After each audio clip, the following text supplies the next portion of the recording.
Hey everybody, welcome back to the playthrough, and hopefully as you just saw there, we are doing a new type of title card for the episodes. I was finding it a bit difficult with the current format, or the older format that I was doing, it was basically just using the Valheim Ashlands artwork from the actual Valheim website. So it's just kind of like the Valheim Ashlands like logo with like the picture of the boat in the background, and then I just put playthrough underneath. And then what I would try to do is I'd try to find something within the episode, like something that happens or a particular creature or something like that, and then like screenshot that, kind of cut out the background and then put that in the picture. I'll be honest, it hasn't come out the way I've wanted it to for the majority of the title cards that I've done so far. Like a couple of them, I think in our previous episode, I think 32 or 33, you would have seen that I had the sea serpent next to our boat, and I had to reposition the whole thing and kind of move it around, and even then it still looked pretty bad, in my opinion anyway. So what I'm doing for the new title cards is I am just cutting out, basically screenshotting the whole screen in a part of the episode that I quite like. So for this one, I quite like the image of the two portals with our wall that had been built, and then the crafting room in front of us with the door open. You can just kind of see the bonfire, stuff like that. I quite like that actual scene itself. So, and then obviously in our previous episode as well, we had the shot of the mountains, which I really liked. That mountain was it just looked really cool. Like you can kind of basically like just about see it off in the distance. Then you've got the sea turtle in the ocean as well. So yeah, that's the new kind of like format of title card that I'm going to start doing for the episodes. I'll probably use that as the thumbnail as well. We'll still have, obviously still has the title on it, you know, Valheim Ashlands playthrough and what episode number we're on, that kind of stuff. But yeah, I just quite like that new format. It just means it makes it a lot easier for me to actually identify a good point in the episode to take a screenshot of. And then I don't have to worry about spending a long time trying to cut out the background and stuff like that. So yeah. Anyway, let's crack on with today's episode. As you can see, we are working on walling off our base. So what I'm essentially doing is I'm walling off this section out the back here. I'm going to try and connect it to the garden. I might not even do that if I'm honest. I might just cut this wall part off and we'll just have it go straight to the coast. And the reason we're doing this is for two main reasons. First is to stop any creatures from the meadows wandering onto our land and into our base and attacking things and annoying our boar. But the main reason we're doing it is so that we can move our portals out the back here. You can have portals outside and they don't take passive damage from rain or anything like that from the weather. So you can just leave them out in the open, they don't have to be covered. And we are getting to the point now where we've got quite a few portals that we need to build. We've 4 planned so far. We've got the 2 we're currently using, which is the Black Forest and the Elder portal. We will have a 3rd portal going up very shortly for the Merchant, and then we'll want a 4th one very shortly as well when we find a decent-sized swamp biome that we're going to start exploring and farming and stuff like that for all the goods and stuff we'll need from there. So yeah. We've just finished building off the wall. We've put it up to the coast. I might have to extend it a little bit. At the minute it's just kind of half there, but it's not bad. And then we've just kind of put it on the edge of the building there as well. Now this wall will get built outwards and extended even further. We'll basically have it as like a surrounding outer wall for the base to kind of prevent anything from being able to get in. But for the time being, we're just going to pop it, we're just going to have it here, and then once we've actually finished building all of the buildings that we'll want and all the things that we build outside and amenities and stuff like that, that's when we'll officially put the whole portal around. There we go, just placed our 2 portals, existing ones, back down. Now the first thing that happened there, when we placed both portals down and they were both unnamed, they both activated, which meant that you could use both those portals. It's because they were both unnamed, they both didn't have a tag, and you could just use them. You could have that if you wanted to, as like a kind of like a portal system that's when you're out and about exploring. I usually have one that's like that anyway, called Home. I'll have one portal that's kind of kept away from the others, just called a Home portal, or it'll have the tag saying Home on it. And then if I'm out and about exploring and I need a portal to get back really quickly, or if I'm doing something like that, then I can just pop the portal down, put the tag as Home, and then I've got a quick portal to get back. There we go. Our poison resist potions are done, or flasks, or whatever you want to call them. They last for 10 minutes and will give us a resistance to poison damage. So when we're in the swamp, that will be very, very useful. We do get poisoned quite regularly in the swamp, and it does last a lot longer and hit a lot harder than we have seen so far. So we definitely want them. But yeah, so we will get around to walling off the whole base at some point, but just for now, we just want that for now so we can build our portals out the back and keep them protected. Portals are one of the few things that random creatures will just start attacking.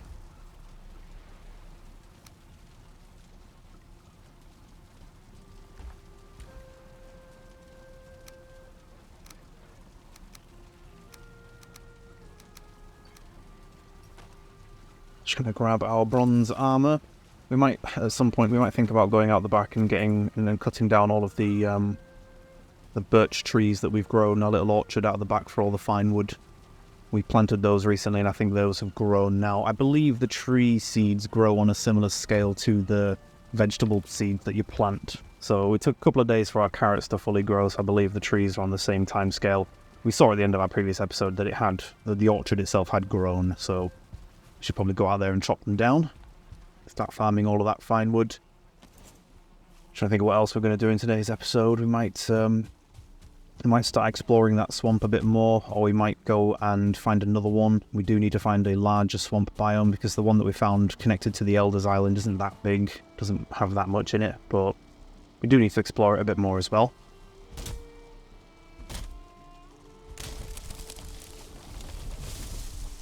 I'm also missing a bit of a trick here by not having the Elders buff. We should probably be using that for doing this so that I can showcase what it does. I will do that at some point.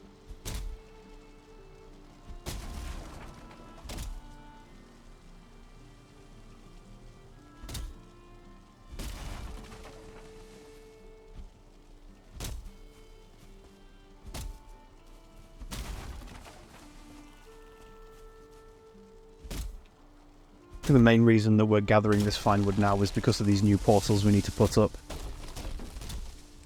We have got a couple more to build, I think 4 in total, which is quite a lot of materials. That's 80 fine wood, 40 grey dwarf eyes, and 8 Surtling cores, I believe.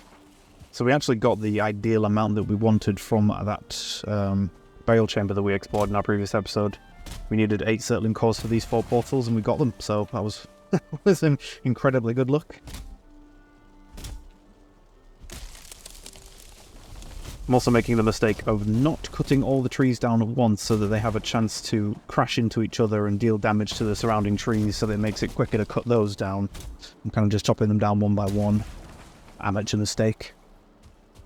It doesn't really save you that much time, so it's not something I would certainly totally recommend everyone should do. It's not that much of a time saver.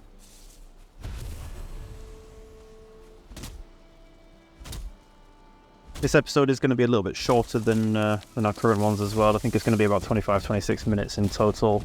This recording session didn't go for longer than an hour, so yeah, I didn't really have that much. And the way I'm trying to do it with recording sessions as well is I don't really want to have to blend 2 recording sessions together. I think there is going to be an episode quite far in the future where I will have to, because I had some issues with my recording software recently where it corrupted a couple of files, which was a bit annoying. And there was one session that ended about 10 minutes after I started, but I'm trying to decide whether or not I keep that 10 minutes in, because all I'm really doing is just sailing, or if I just cut it out completely and then put mention it at the start of the next episode after that. So it's not something it's not something you guys will see for quite a long time, so I wouldn't worry too much about it. But just in future, for something, just as a heads up for in future, quite far in the future anyway, there are a couple of episodes or a couple of timed skips that we're going to do. It's about half an hour to an hour worth of playing that I miss out, because some recording footage got corrupted, and I was not happy about it. I've tried saving the footage, but it's just not happened. Basically what happened was that I think I closed the game a bit too quick. I stopped the recording and then closed the game a bit too quick, which then really screwed up the end of the recording. But the issue I've got is that it shows up as something that I can watch. I can open the video file and watch the video file. And I thought to myself, what I could do is I could put this into my recording my editing software, cut off that last 5 or 10 minutes that's kind of messed up, that I can't view, and then maybe I can save the clip and use that. It wouldn't let me do it. Half the video editing software I use just doesn't recognize it, and the other half plays it, but doesn't let me edit it in any way. So, yeah. It's not the greatest, I'll be honest. I was quite annoyed when that happened, because there was quite a lot of progression made at the start of that episode, or that footage. and it's basically all gone now. So I basically did a bit more, about another half an hour recording this morning, where I basically just, the first like 10 minutes of it is just me going around highlighting things, being like, this is what happened, and then that's what happened. It was not the greatest, but anyway, this is all very, very far in the future, so God knows why I'm telling you all right now. Anyway, let's continue on with gathering up all this wood, putting all these bottles down. We're running out of Harry weight, which is not great. That's one of the reasons why we need to go to the merchant and buy that Megingjord girdle. God, I can't speak. Increases our carry weight by 150, so we have 450 total rather than 300. It's mega useful. It makes gathering ore and stuff like that a lot easier in future.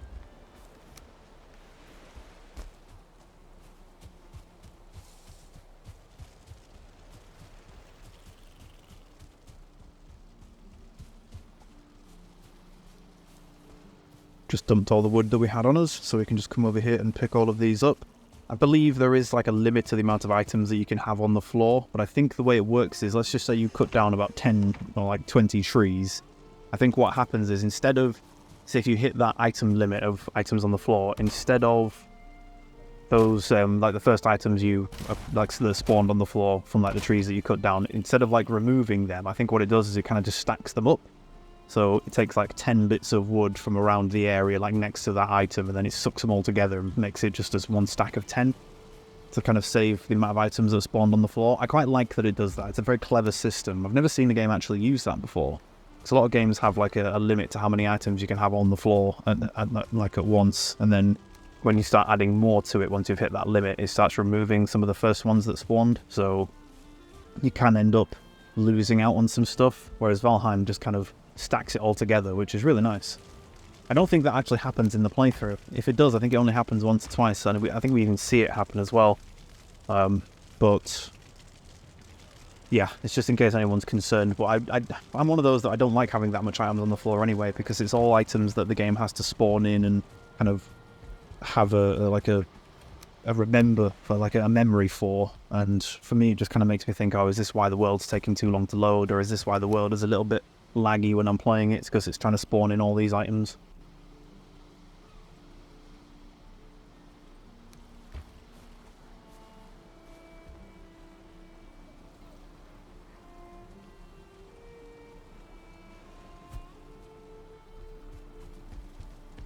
I'll be honest, that is probably one of the reasons why it's a bad thing to just be dumping items in the ocean when you're sailing around for stuff that you don't need. I know I've done it a few times so far, and I'll probably do it a lot more as well. But yeah, I reckon that probably counts for that as well. Even though you can't pick them up, I reckon it still counts them as being there. There we go, we've built our 2 new portals. I'm going to call this one Swamp 1, because it's our first swamp portal. This one will be called Merchant. There we go. And there's the Elder, and we've got Black Forest 1 as well. Look at that portal system of 4 portals already, and all we've done is defeat the Black Forest.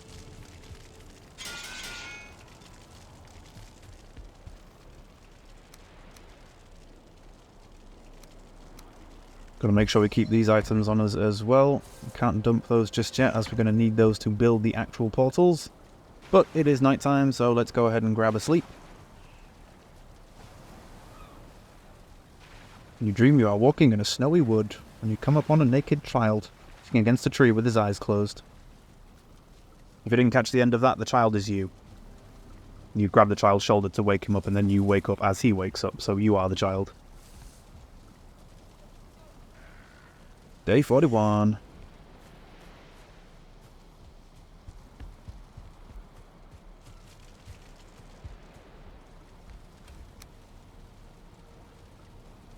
Right, we're going to head back over to the merchant, so let's grab all of our valuables and our money. Got the carry weight for it, so it should be okay. We are going to have to sail back, deciding whether or not we just sail from here, or if we take the boat to the Elder portal. Yeah, I think we will, just to save time.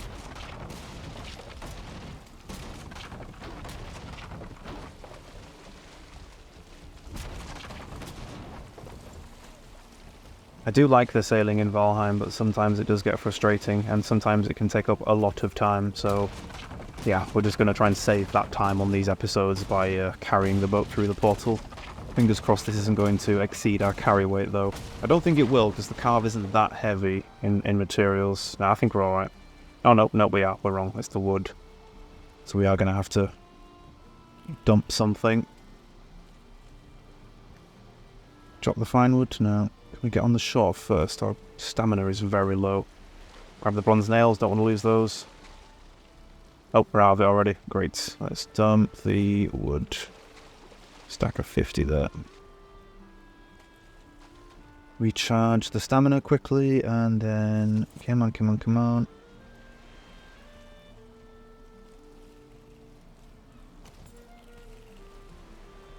Right, how are we going to do this? We might have to dump some of this wood.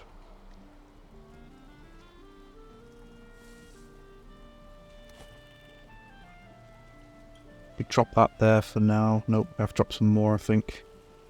So we're going to need to take enough so that we can build the boat and then come back through and grab these. There we go, alright. Leave those there for now.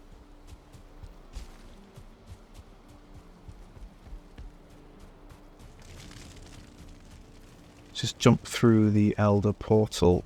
That should be enough fine wood. I think it's 30 that we need for the carve. So yeah, jump through the portal, build the boat, and then come back through to grab the rest of the wood so that we can actually build the portals. Bit awkward, but not the end of the world. Really should get on with building a gate on this wall. Instead of having to jump on the crafting table to then jump on the wall. Let me guess, we don't have enough wood to build a crafting table. Nope, of course we don't. Standard. It's okay, we'll cut down some of these bits and that should give us enough. Oh, we haven't got the carry weight to do it either. Fantastic. This is not going well. We have not fought this through. What can we drop? Drop the selling cores quickly. Alright, grab those. Do we have enough wood now? We don't want to build a bonfire, come on. Yes, we can. Okay. Chest. Oh, chest? Sorry, yeah, the crafting table. Right. Pop that down there. And miss. Carve. Get right to the edge as far in as we can go. Perfect. Oh, took a bit of damage there. And we've got a Grey Dwarf throwing stones at us. Of course we do. It's not a visit to the Black Forest without a visit from Grey Dwarfs. Oh, there's another one. Throwing another stone. Oh, now I'm just wildly swinging and missing him.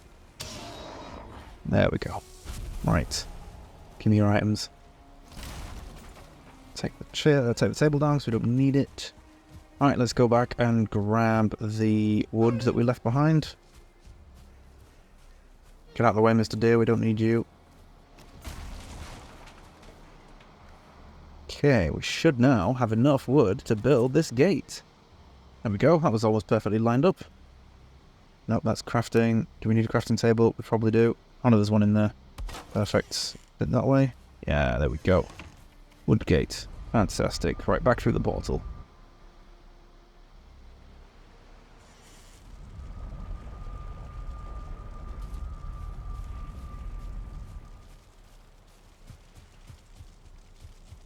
Fingers crossed our carry weight can handle all of this wood. Don't think we dropped that much, so we should be okay. Should be 40 of it, I think.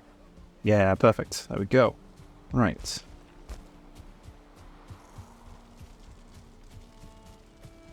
We might make this a bit of a double exploration thing, so we'll go over to the merchant, build the pole there, and then sail off and try and find a decent swamp biome. Might take us a while, not too sure. We could get lucky and find a massive swamp biome right next to us, or we could get really unlucky and it could be quite far away.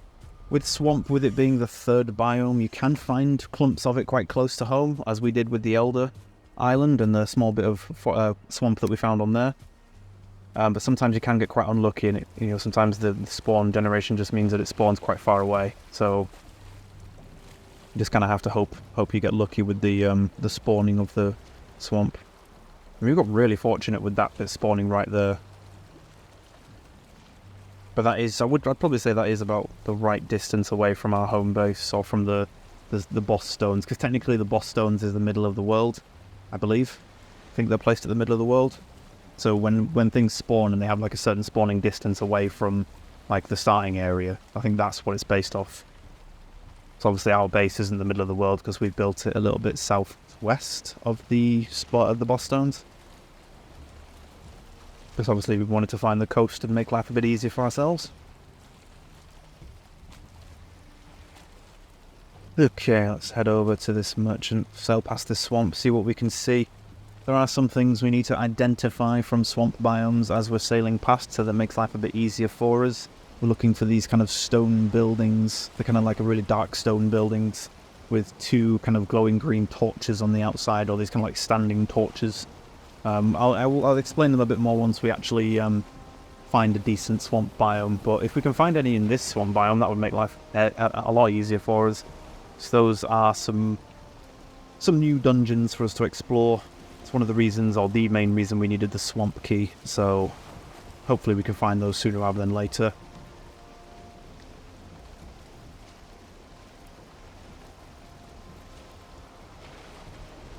Not a massive biome though, that's the only issue. I don't really think there's going to be much in this one other than some of the basics and some creatures to fight. I don't think there's much else in there.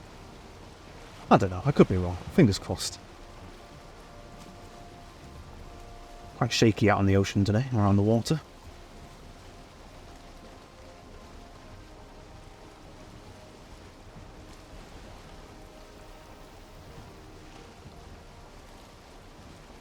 Getting there. Slowly but surely we are getting there. Oh no, there's a grey dwarf spawner on that tiny island. You poor buggies. I don't think that's actually connected to any of the bits near it. I suppose they could just swim over. I don't think creatures get stamina bars when they swim, because I've never actually seen a creature chasing me as I'm sailing along. I've never seen them take damage due to drowning, so maybe creatures don't have stamina bars. It would certainly explain how boars can sprint through the forest and chase you all the way.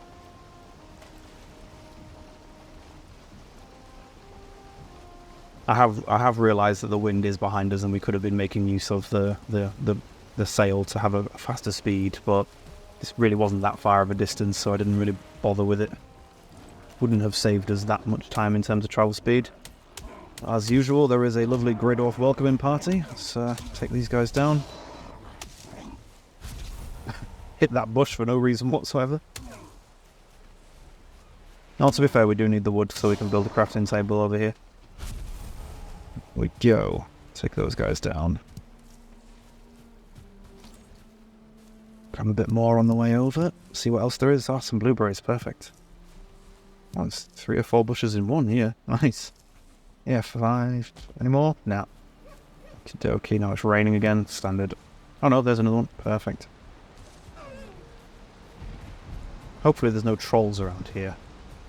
That kind of, you can kind of see that kind of energy bubble type looking thing that's around the merchant. That is kind of like a protective area. So if you were to say get chased by a troll or a load of grey dwarfs or something, you could run into that bubble that surrounds the merchant's area and the creatures won't chase you in there and attack you.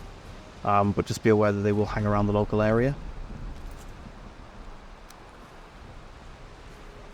And he does have wards placed down as well, so you can see that you won't be able to build near him. Now, what will happen is the item you try and build will come up red, saying that you can't build it, but then when you try and place it down, it will also say that a ward protects the nearby area or something like that. It's the same as if you try to build near the boss stones. Like the stones where you place the trophies to get the boss powers. You can't build in like the local area around that. There's like a certain distance you have to be away because it's protected. Okay, portal is down. Hello again, Haldor. We need to buy some items from you, please, dear sir. First of all, clicking the right stick button will sell our items, and it will tell you at the top left of your screen how much you're selling. So 20 amber was 100, 20 ruby was 400. There we go, we now have 13.95. Meganord's girdle, we've bought that. Perfect. Meginord, however you say it. Just hover over it. Gives the wearer superhuman strength, carry weight plus 150. Watch on the right hand side of our inventory.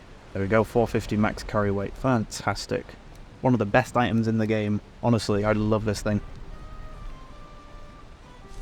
That would have been a lot more useful for bringing the items over here. We do have 400 plus coins left. And to be fair, we can buy the fishing rod. And we could buy some fishing bait as well. Perfect. We might do some of that soon. 100 bait, yeah, that'll do us for now. you can, I have explained this before, but I will say it again, you can fish quite a bit in the game. There are lots of different fish, but I will say there aren't that many different uses for all the different types of fish. I will have to do a bit of research into that to see if they've added anything in Ashlands to do with fishing that makes it a bit more useful, but to be honest, it isn't that useful so far, so I don't really do that much fishing. I will do some at some point in the playthrough. I will go out on a bit of a fishing trip so I can show you the mechanics behind it. Oh, excuse me, just a bit of a burp. Yeah, so I can show you the mechanics behind fishing and stuff like that, but I don't do that much of it because fish isn't really that useful for anything, really. There's a couple of food items for it, but other than that, there's nothing else. Lee, we're getting close to night time. Yep, so we are going to have a quick sleep. And I think we'll end the episode here as well. After about 26 minutes, so yeah, we'll call it for here for this one. Thank you everybody for watching. I haven't really done that much this episode other than upgrade our portal area, but yep, I hope you enjoyed. I will catch you in the next episode.